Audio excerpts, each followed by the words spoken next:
Nafisa Juravedi gold medal, cash prize and second Sadia Begum. Sadia Begum, Dr. Sir, I thank Dr. Rajiv Singh Nafisa, head department.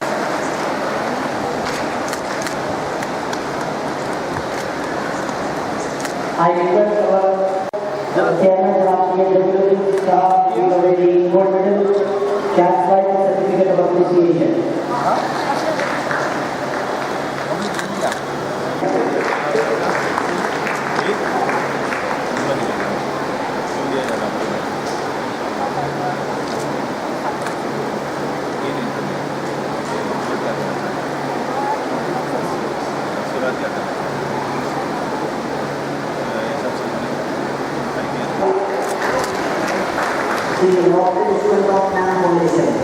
कौन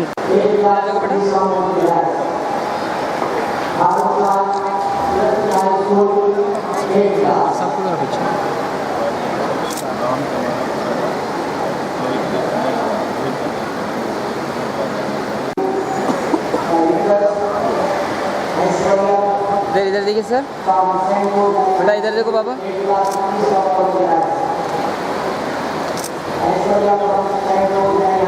sir इधर पलटाइए sir, bag इधर पलटाइए, इधर इधर sir, इधर पलटाइए सामने। जी जी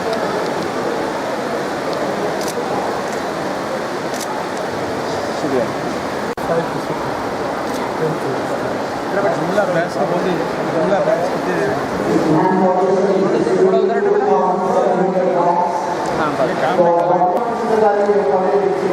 आप या तो तुम तालिबान बनो या ये फैलाने वाले बनो या फिर पढ़ने और पढ़ाने की मदद करने वाले बनो, चौथे न बनो, हलाक हो जाओगे। लेकिन अजीब के बात यह है कि इस वक्त हम चौथे ही बने हुए हैं, हम चौथे ही बने हुए हैं। अक्सर और बेशतर हमारा किरदार निगेटिव होता है तालीमी कोशिशों के सिलसिले में। ये तालीम पर जो तवज्जो अल्लाह के रसूल सल्लल्लाहु अलैहि वसल्लम ने दिलाई, जो सहाबा में शुरू पैदा हो गया था, अगर उम्मत इस पर लौट कर आ जाए तो आप यकीन जानिए नक्शा बदल जाएगा। ऐसा शौक मर्द को मर्द, ख़वातीन समझने लगी कि तालीम का नतीजा क्या है। मैं मुख्तसर सा वाक़या बयान करते हुए गुफ्तगू ख़त्म करूँगा कि हुज़ूर अकरम सल्लल्लाहु अलैहि वसल्लम के ज़माने के फ़ौरन बाद ताबईन का ज़माना शुरू हुआ। ताबईन के ज़माने में एक बुजुर्ग हुए जिनको तिजारत करने के लिए मुल्क से बाहर जाना था और उनके पास 20,000 दीनार थे। वो उन्होंने अपनी अहलिया के पास रखवाए और उनकी नौजवान अहलिया थी, वो हामिला थी, प्रेगनेंट थी। उनसे कहा कि देखो तुमको भी ज़रूरत पड़ेगी पैसों की, जो ज़रूरत पड़े इस्तेमाल कर लेना, बाकी जो बच्चे की हिफाजत करना। मैं 2-4 साल में लंबा सफर करके तिजारत करके मैं वापस आऊँगा, उसके बाद फिर देखेंगे आगे का मनसूबा बनाएंगे। वो चले गए, लेकिन वो ज़माना ऐसा ज़माना था कि काफ़िले बिखरते थे, टूटते थे, डूबते थे, लिहाजा वो फंसते चले गए और मदीने मुनव्वरा वापसी उनको पूरे 20 साल लगे। 20 साल बाद वो मदीने मुनव्वरा जब आए और अपने घर में दाखिल होने लगे, एक नौजवान उनको घर में दाखिल होने से रोकने लगा। उन्होंने कहा कि मेरा घर है, उस नौजवान ने कहा कि मेरा घर है। दोनों ने लड़ाई हुई, आवाज़ बुलंद हुई, अंदर से खातून झाँक कर देखती है और कहती है बेटे ये तुम्हारे वालिद है, तुमसे झगड़ा न करो। जो 20 साल बाद लौट कर आ रहे हैं, वो 20 साल का नौजवान जो वालिद की अदम मौजूदगी में पैदा हुआ था और जिसको वालिद ने देखा भी नहीं था, वो अब अपने वालिद का इस्तेमाल करता है और घर में वालिद आए, खाना वाना हुआ, उन्होंने कहा 20,000 दीनार मैंने तुमको दिए थे, उसका हिसाब किताब बताओ। खातून ने कहा आप जल्दी क्यों कर रहे हैं, आराम कीजिए, इंशाअल्लाह कल हिसाब किताब देखेंगे। रात भी सबने आराम किया। सुबह सवेरे को मस्जिद नबवी नमाज पढ़ने के लिए तशरीफ ले गए तो उन्होंने देखा कि जैसे ही इमाम साहब ने सलाम फेरा, एक साहब पर मजमा गिरा, टूट पड़ा, पूरी की पूरी मस्जिद जाकर के इर्द गिर्द बैठ गई। इनको बड़ी हैरत हुई कि कौन है ऐसे इतने मकबूल कि सलाम होने के साथ सारा का सारा मजमा गिर पड़ा। लिहाजा वो ताक छाक करते हुए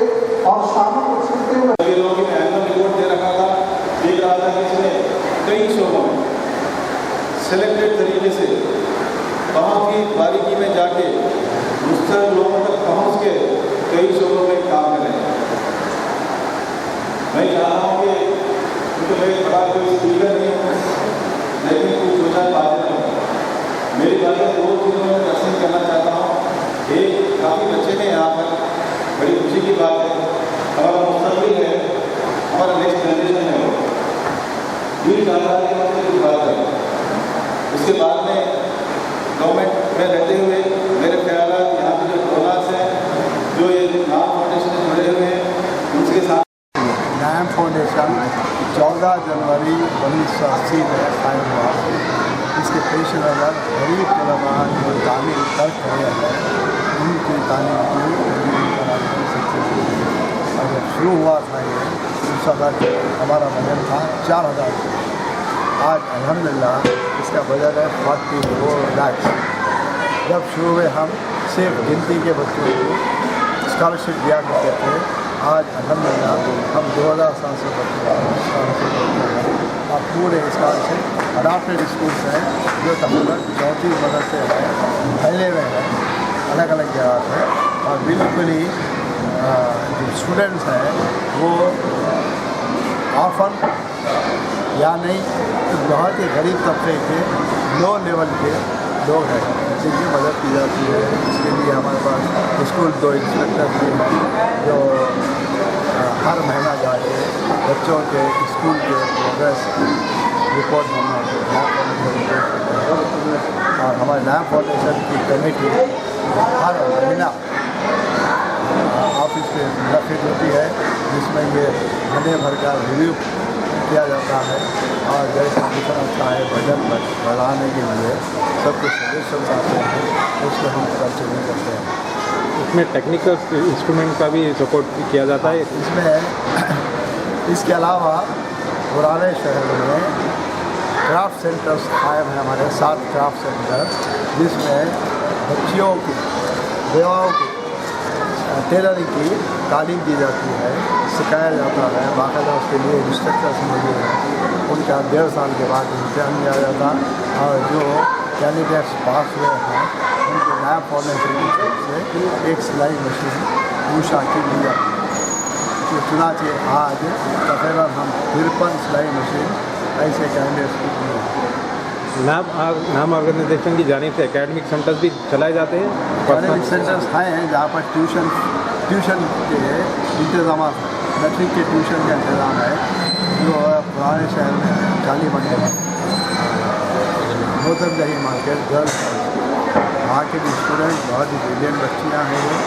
और लास्ट ईयर इससे पहले के साल में भी काफ़ी मेरिट पे पास हुए थे। इसकी फंडिंग कैसे मुनासिब है?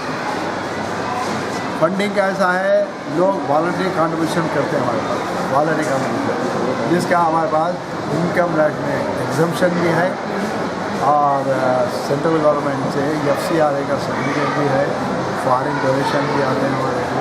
और जिसके तहत हर साल फॉरेन डोनेशन की report central government ministry of government देते हैं और हर साल इनकम टैक्स के रिटर्न भी दाखिल करते हैं। अरकान भी करते हैं इसमें, जिससे हमारे लोकल अरकान जो है फाउंडेशन के वो भी कंट्रीब्यूट करते हैं। और ये जलसे में तकरीबन 3,000 फूड पैकेट गरीब बच्चों को दिए गए हैं जो सुबह में आते हैं बगैर नाश्ते के। उनका भी इंतजाम हर साल करते हैं।